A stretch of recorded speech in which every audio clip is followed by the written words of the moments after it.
The 21st of December. Surveillance began at the airport, where I noticed a man lingering near the exit corridor, holding what appeared to be a two-way radio. He was of average build, 5'10", wearing jeans and something white on top. His posture was casual, but his eyes continually swept the crowd, pausing briefly on individuals before moving on. He seemed to be communicating with someone through the radio, the earpiece barely visible. When he spotted me, he adjusted his posture and quickly looked away. After leaving the terminal and going to baggage claim, I spotted him again outside, leaning about 50 meters away in temp parking against a silver sedan.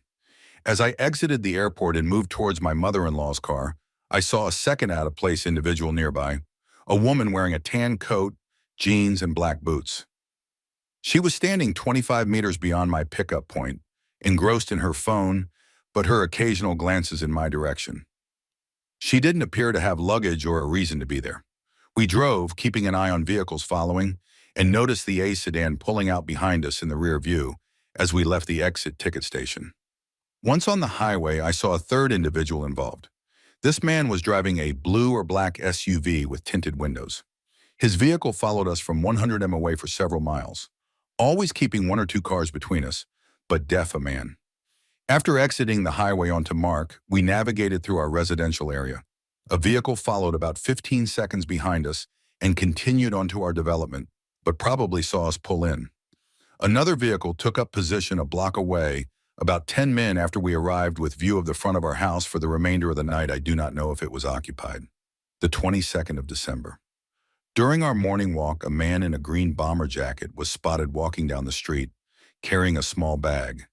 He glanced over his shoulder every few steps, but kept a casual pace. I do not believe they followed us much when walking the dog, because we cross a highway and go into a neighborhood where following would be obvious.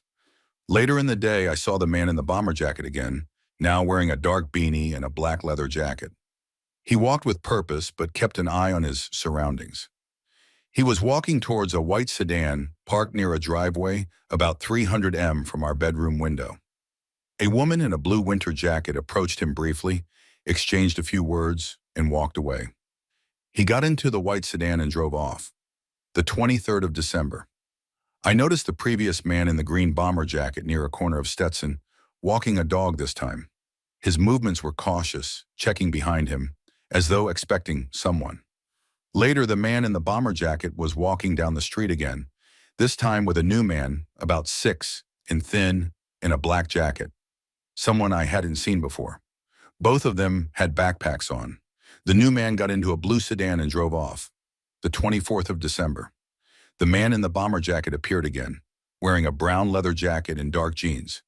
He was walking along the block, occasionally looking over his shoulder as he moved. A black sedan parked near the curb, and he approached it, but he didn't enter. Instead, he stood by the car for a few minutes on his phone before walking out of sight. I saw the man in the bomber jacket again, now walking with a tall figure, possibly the one from the morning. They spoke awkwardly in short turns. The man in the bomber jacket moved toward a different vehicle, a blue SUV this time, and drove OU. The woman from the airport reappeared soon after, carrying a small bag and walking a dog. She took a different path but still stayed close to our residential area. The 25th of December. I did not see surveillance, but I was engaged with my family and wife's family most of the day. I don't think they followed us to either of our Christmas, the 26th of December. The man in the bomber jacket was spotted again, wearing a light gray jacket, seated in a black SUV in visual range from our house. At this point, I started packing up to evade while my wife was still out. I took an Uber to Enterprise. A new man followed me into Enterprise and generally avoided eye contact. I'm not positive on this call, but whatever. As I made my way to Leadville, I had a constant rotation of the previously spotted cars throughout the long route. It's clear that they weren't prepared to go so far and long because they were ducks in a row at times and did not rotate well. The 27th of December. The man in the bomber jacket, now in a gray hoodie and black jeans, walked down the street the Airbnb was on while carrying a backpack. He glanced around several times, as though checking for anything suspicious. There were footprints in the fresh snow around my car rear and driver's side. He entered a white sedan when I was nearly out of view, down on the pizza spot side of the road. At this point, I had confirmed surveillance and proceeded to skip my meeting with I continued to Denver and made a bunch of SDR stops and conducted a car drop OU with downtown Denver. I was too checked out to care at this point and didn't really pay attention if anybody followed me to all these places. One stop was a gun shop where I submitted a background clearance for a .50 AE Desert Eagle and a 7.62 AR pistol brace. It was a 3-day wait, so I made plans to stick around Denver until pickup to be able to defend myself because these weren't local cops and they'd have just arrested me straight away. They were waiting for an opportunity to get me alone, and they had to know I'd be leaving the country on my return flight on January 4th. When I got back to my hotel, someone had entered the room to do an evening stage, closing the blinds and turning on the TV. I immediately conducted a bug sweep and located what appeared to be a micro audio and video transmitter, possibly with Wi-Fi ability, with a small antenna but no camera. I assumed that was elsewhere. I left it in place. 28th of December. Today, the man in the bomber jacket, now dressed in a dark gray jacket, was seen sitting at a bench across the street from the hotel when I went to breakfast 2 doors down from the hotel. His movements were precise, constantly checking his surroundings. I definitely was followed by dismounts to all of my stops later on 16th St. Mall via walking and scooter. But again, I stopped really caring about details, more about just confirming it because it was obvious they were following to maintain constant contact because of the city. I believe they rotated out people watching from the couches in the lobby as well. My Turo dropped OU the Cybertruck at 1400 and trained me up on it.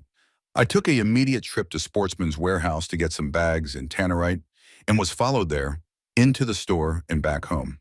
It seemed a lot more close following for longer and more obvious today. I think the Cybertruck definitely raised my heat level. The 29th of December. I stayed in the room most of the day making sure my technical security was on point. No doubt they have my devices and are attempting to monitor. I did go to REM and pick up some camping gear and a bunch of white gas. A large tan van with a new shaggy-looking guy was in the obscure corner of the REI parking lot when I arrived back at the truck, positioned to make a quick turn to pop doors and snatch me up. And multiple vehicles, one with a female driver, drove slowly behind me as I unloaded the fuel. Very out of the way and obvious. I thought that an abduction force was going to make their move at this time because I was exposed for quite a while. The 30th of December. They likely knew I was scheduled to pick up my guns before 1300 today because of my checkout times, the 3-day gun purchase mandatory wait, and the machine gun store closing early on Monday. They definitely did not have anyone in the shop, but they had plenty of time to plant devices or just use the stores because this would be evidence of me wanting to do harm to myself or others. I can't believe they let me leave that shop. I got on my way to Albuquerque and had the same previous vehicles and possibly another follow me all the way there. Pretty obvious. I picked up some fireworks and picked a massive Airbnb in the rich suburbs just as a fuck you to my surveillance. I'm hot now because they know I have all the components I need for a VBIED and I'm clearly making it for the border. Driving 6 hours must have been really frustrating because I didn't see anyone when I pulled into the street of the Airbnb. They probably assumed I was doing a provocative leg. Who fucking cares at this point? It's likely going to be on when I'm in the desert with these assholes. It sucks because they are just doing their job. I buttoned up the house and waited for an assault force to make a breach, but nobody came. Too spooky? The 31st of December. I reached my decision point when driving and chose to commit to the Grand Canyon for the final commit or not. I'm not sure at this point if they are going to interdict if I commit to an act or they are just assigned to see this transfer through if they even know about it. My next decision point 4 will be surveillance going to the glass walkway bridge parking area. I'm going to ID the launch route on foot and send it if I am still hot. This is probably going to end badly for me, but I'm not going down without a fight. I hope I get enough space and time to send out my message before committing. This is going to be my last log because there's too much to prep,